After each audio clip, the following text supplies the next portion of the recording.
जय हिंद, वंदे मातरम। स्वागत है आप सभी का आपके अपने YouTube चैनल जीके जीएस के भंडारा पर। साथियों, आज के इस वीडियो में RPF constable, RPF SI, ALP technician यानी जितने भी रेलवे के एग्जाम होते हैं, सारे के सारे एग्जामों में पूछे जाने वाले जीके जीएस के अति महत्वपूर्ण प्रश्नों का ये प्रैक्टिस सेट आप लोगों के लिए लेकर के आए, जो आपके एग्जाम के लिए बहुत ही ज़्यादा महत्वपूर्ण है। और ये सारे के सारे प्रश्न हैं, ये प्रीवियस ईयर के प्रश्न हैं जो आपके एग्जाम में पूछे गए। तो साथियों, आज की इस वीडियो को आप लोगों को पूरा देखना है और वीडियो को आप लोगों को पूरा देखने के बाद कमेंट बॉक्स में अपना स्कोर बताना है कि आपने इस 50 प्रश्नों में से कितने प्रश्न जो सही किए और ये प्रैक्टिस सेट आप लोगों को कैसा लगा। प्रैक्टिस सेट पसंद आए तो वीडियो को आप लोग लाइक, कमेंट और चैनल को सब्सक्राइब करना ना भूलें। तो चलिए फिर शुरू करते हैं आज का अपना ये प्रैक्टिस सेट। तो पहला प्रश्न है आपके सामने कि भगत सिंह ने कब असेंबली हॉल में बम फेंका था। तो कब फेंका था? तो भगत सिंह ने 1929 में असेंबली हॉल में बम फेंका था। एक का राइट आंसर ऑप्शन संख्या बी इस प्रश्न का राइट आंसर हो जाएगा। प्रश्न संख्या 2 है आपके सामने कि मुस्लिम लीग ने पहली बार कब पाकिस्तान के निर्माण की मांग रखी। तो कब रखी गई थी, ये आप लोगों को बताना है। 2 का राइट आंसर क्या हो जाएगा? तो 1940 में रखी गई थी। 2 का राइट आंसर ऑप्शन संख्या सी। चलिएगा, तो अगला प्रश्न है आपके सामने। प्रश्न संख्या 3 है कि कैबिनेट मिशन के अध्यक्ष कौन थे। तो कौन थे? तो कैबिनेट मिशन के जो अध्यक्ष थे वो थे पैथिक लॉरेंस। 3 का राइट आंसर है ऑप्शन संख्या बी इस प्रश्न का राइट आंसर हो जाएगा। प्रश्न संख्या 4 है आपके सामने कि आज़ादी के पूर्व प्रथम स्वाधीनता दिवस कब मनाया गया। तो कब मनाया गया था? तो आज़ादी के पूर्व जो स्वाधीनता दिवस मनाया गया था वो मनाया गया था 1930 में। 4 का राइट आंसर ऑप्शन संख्या डी इस प्रश्न का राइट आंसर हो जाएगा। और ये रावी नदी के तट पर मनाया गया था, ये भी बात आप लोगों को याद होना चाहिए। प्रश्न संख्या 5 है आपके सामने कि भारत में परिवार नियोजन कार्यक्रम को कब अपनाया। तो कब अपनाया गया था? तो ये अपनाया गया था 1952 में। 5 का राइट आंसर ऑप्शन संख्या बी इस प्रश्न का राइट आंसर हो जाएगा। अगला प्रश्न है आपके सामने। प्रश्न संख्या 6 की भारतीय सांख्यिकी संस्थान कहाँ पर स्थित है। तो कहाँ पर स्थित है? तो ये स्थित है कोलकाता में। 6 का राइट आंसर ऑप्शन संख्या सी इस प्रश्न का राइट आंसर हो जाएगा। अगला प्रश्न है आपके सामने। प्रश्न संख्या 7 है कि किस देश को वनों का देश कहा जाता है। तो किस देश को संज्ञा दी गई है वनों के देश की? तो ये दी गई है कांगो को। 7 का राइट आंसर ऑप्शन संख्या ए इस प्रश्न का राइट आंसर हो जाएगा। अगला प्रश्न है आपके सामने। प्रश्न संख्या 8 है कि ज्वालामुखी के मुख को क्या कहा जाता है। तो क्या कहते हैं हम ज्वालामुखी के मुख को? तो इसे क्रेटर कहा जाता है। 8 का राइट आंसर है ऑप्शन संख्या ए इस प्रश्न का राइट आंसर हो जाएगा। नेक्स्ट प्रश्न है आपके सामने। प्रश्न संख्या 9 है कि निम्नलिखित में भारत की कौन सी नदी डेल्टा नहीं बनाती है। तो इनमें से एक नदी नहीं बनाती है, तो वो ताप्ती नदी नहीं बनाती है। और ताप्ती नदी के मुहाने को ऐश्वरी कहा जाता है, ये बात आप लोगों को याद होना चाहिए। 9 का राइट आंसर ऑप्शन संख्या डी इस प्रश्न का राइट आंसर हो जाएगा। प्रश्न संख्या 10 है आपके सामने कि जो नदी डेल्टा नहीं बनाती उसके मुहाने को क्या कहा जाता है। तो क्या कहती है? तो अभी मैं बता चुका हूँ पिछले प्रश्न में। तो उस नदी के मुहाने को हम कहते हैं ऐश्वरी। 10 का राइट आंसर है ऑप्शन संख्या बी इस प्रश्न का राइट आंसर हो जाएगा। प्रश्न संख्या 11 है आपके सामने कि चट्टानों में गर्म तथा तरल पदार्थ क्या कहलाता है। तो क्या कहलाता है? तो ये कहलाता है मैग्मा। 11 का राइट आंसर ऑप्शन संख्या डी इस प्रश्न का राइट आंसर हो जाएगा। प्रश्न संख्या 12 है आपके सामने कि उत्तरी अमेरिका के घास का मैदान कहलाता है। तो क्या कहलाता है? तो ये कहलाता है प्रेरी। क्या प्रेरी कहलाता है। 12 का राइट आंसर ऑप्शन संख्या सी इस प्रश्न का राइट आंसर हो जाएगा। प्रश्न संख्या 13 है आपके सामने कि अफ्रीका के उष्ण घास के मैदान को क्या कहते हैं। तो क्या कहते हैं? तो इसे हम कहते हैं सवाना।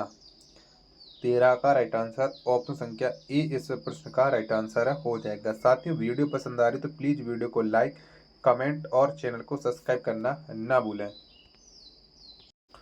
प्रश्न संख्या 14 है आपके सामने कि अफ्रीका के शीतोष्ण घास का मैदान क्या कहलाता है? तो क्या कहलाता है? तो बेल्ट्स कहलाता है। 14 का राइट आंसर ऑप्शन संख्या डी इस प्रश्न का राइट आंसर हो जाएगा। चलिएगा, अगला प्रश्न है आपके सामने 15वां है कि ध्वनि तरंगें किस माध्यम से चल सकती हैं? तो ये कौन से माध्यम से चल सकती हैं? तो जो ध्वनि तरंगें होती हैं ये ठोस तथा गैस दोनों माध्यम से चल सकती हैं। 15 का राइट आंसर ऑप्शन संख्या डी इस प्रश्न का राइट आंसर हो जाएगा।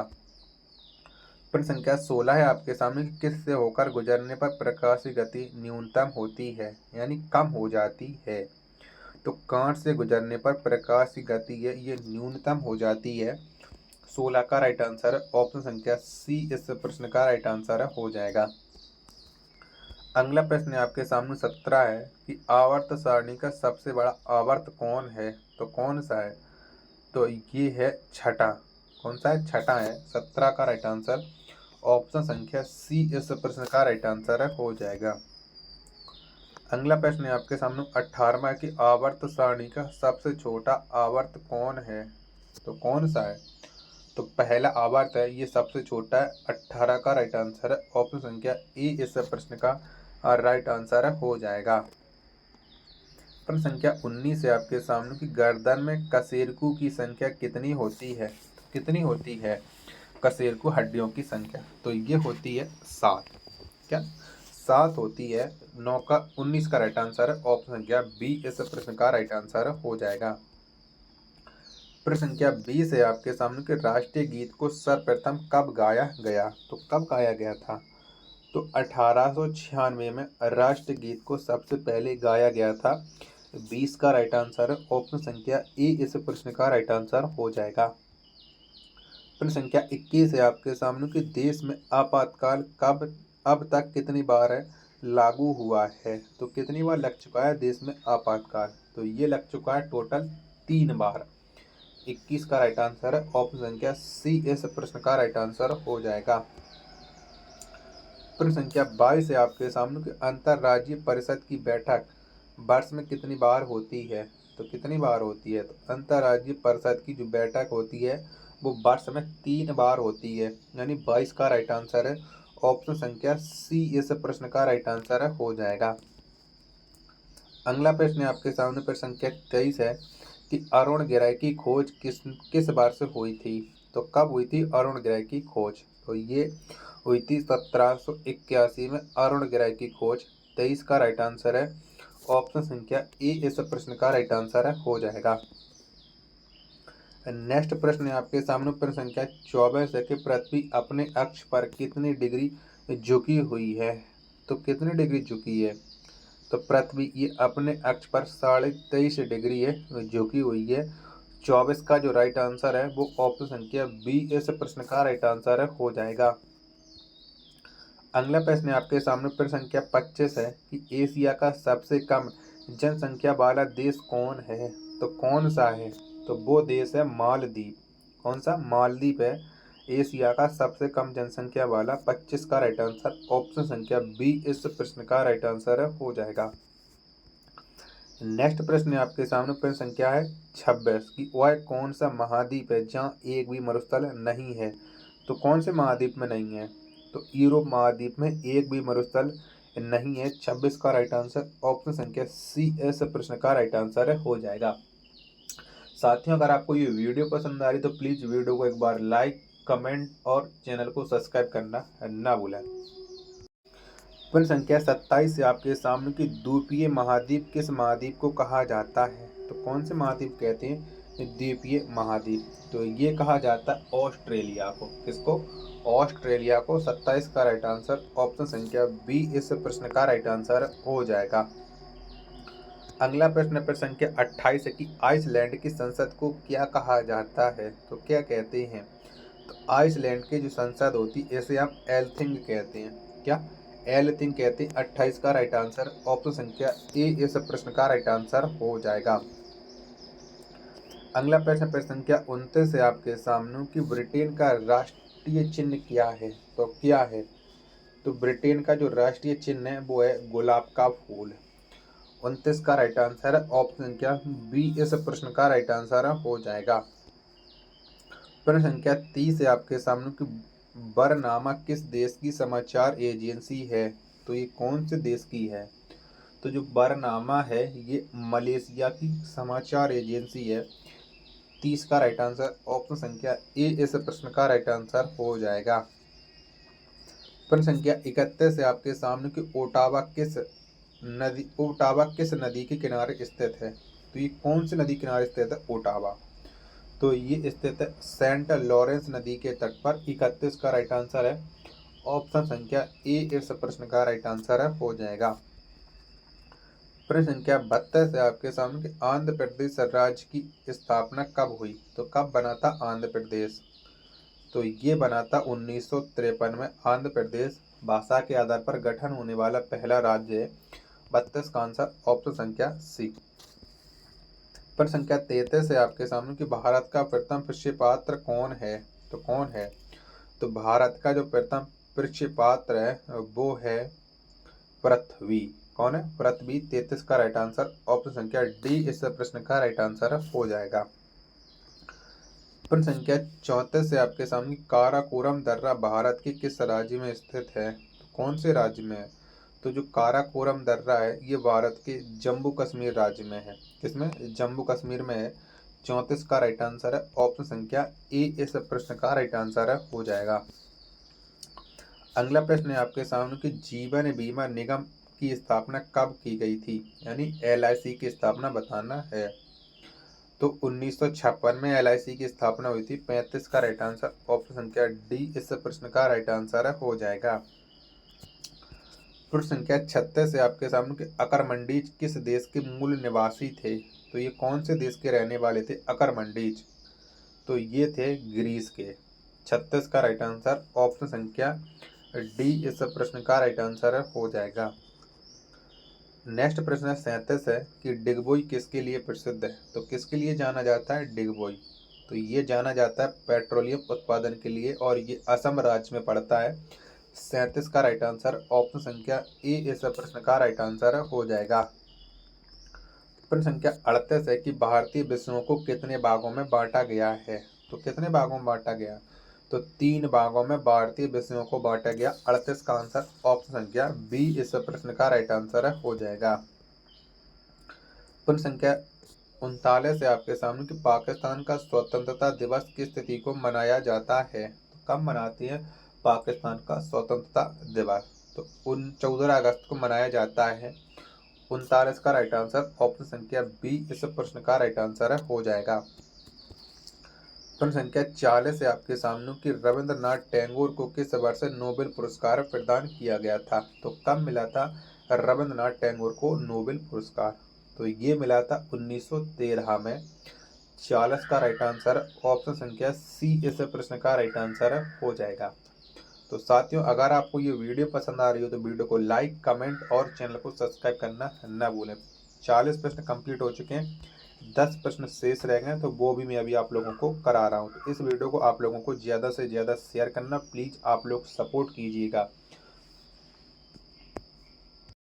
अगला प्रश्न है आपके सामने कि मुगल चित्रकारी किनके शासनकाल में पराकाष्ठा पर थी? किसके शासनकाल में थी? तो मुगल चित्रकारी ये जहांगीर के शासनकाल में पराकाष्ठा पर थी। राइट आंसर हो जाएगा एक का ऑप्शन संख्या बी। नेक्स्ट प्रश्न है आपके सामने कि अंग्रेजों ने अपनी पहली फैक्ट्री कब स्थापित की थी? तो कब स्थापित की थी? तो अंग्रेजों ने जो अपनी पहली फैक्ट्री स्थापित की थी वो 1608 में की थी। और 2 का राइट आंसर ऑप्शन संख्या सी इस प्रश्न का राइट आंसर हो जाएगा। नेक्स्ट प्रश्न है आपके सामने कि मराठा राज्य का दूसरा संस्थापक कौन था? तो कौन था? तो मराठा राज्य के जो दूसरे संस्थापक थे वो बालाजी विश्वनाथ थे। 3 का राइट आंसर है ऑप्शन संख्या ए इस प्रश्न का राइट आंसर हो जाएगा। नेक्स्ट प्रश्न है आपके सामने कि नादिर शाह किनके शासनकाल में भारत पर आक्रमण किया था? तो किसके शासनकाल में किया था नादिर शाह ने? तो इसने किया था मोहम्मद शाह के शासनकाल में भारत पर आक्रमण। 4 का राइट आंसर है ऑप्शन संख्या डी इस प्रश्न का राइट आंसर हो जाएगा। अगला प्रश्न है आपके सामने कि मुगल सम्राटों में सबसे लंबा शासनकाल किनका था? तो किसका है? तो मुगल सम्राटों में जो सबसे लंबा शासनकाल है वो है अकबर का। 5 का राइट आंसर ऑप्शन संख्या सी इस प्रश्न का राइट आंसर हो जाएगा। अगला प्रश्न है आपके सामने कि भारत में आधुनिक शिक्षा प्रणाली की नींव किनके अनुशंसा पर पड़ी। तो किसके अनुशंसा पर पड़ी थी। तो भारत में जो आधुनिक शिक्षा की प्रणाली है वो लॉर्ड मैकाले की अनुशंसा पर पड़ी। 6 का आंसर ऑप्शन संख्या ई इस प्रश्न का राइट आंसर हो जाएगा। अगला प्रश्न है आपके सामने कि ऑपरेशन फ्लड के सूत्रधार कौन थे। तो कौन थे। तो इसके जो सूत्रधार थे वो थे डॉक्टर वर्गीज कुरियन। 7 का राइट आंसर है ऑप्शन संख्या डी इस प्रश्न का राइट आंसर हो जाएगा। अगला प्रश्न है आपके सामने कि भारतीय मानक ब्यूरो का मुख्यालय कहाँ है। तो कहाँ पर है। तो ये नई दिल्ली में है भारतीय मानक ब्यूरो का मुख्यालय। ऑप्शन संख्या ए इस प्रश्न का राइट आंसर हो जाएगा। नेक्स्ट प्रश्न है आपके सामने कि तीसरी तथा चौथी योजना के मध्य कितने वर्षों का योजना अवकाश रहा है। तो कितने वर्षों का रहा है। तो ये रहा है 3 वर्षों का योजना अवकाश। 9 का राइट आंसर है ऑप्शन संख्या सी इस प्रश्न का राइट आंसर हो जाएगा। प्रश्न संख्या 10 है आपके सामने कि कर्क रेखा किस राज्य से होकर नहीं गुजरती है। तो कौन से राज्य से होकर के नहीं गुजरती है कर्क रेखा। तो ये आंध्र प्रदेश से होकर के नहीं गुजरती है कर्क रेखा। 10 का राइट आंसर ऑप्शन संख्या डी इस प्रश्न का राइट आंसर हो जाएगा। तो साथियों अगर आपको ये प्रैक्टिस सेट पसंद आया हो तो प्लीज़ वीडियो को लाइक कमेंट और चैनल को सब्सक्राइब करना ना भूलें। मिलते हैं अपन नेक्स्ट वीडियो में, तब तक के लिए धन्यवाद। जय हिंद।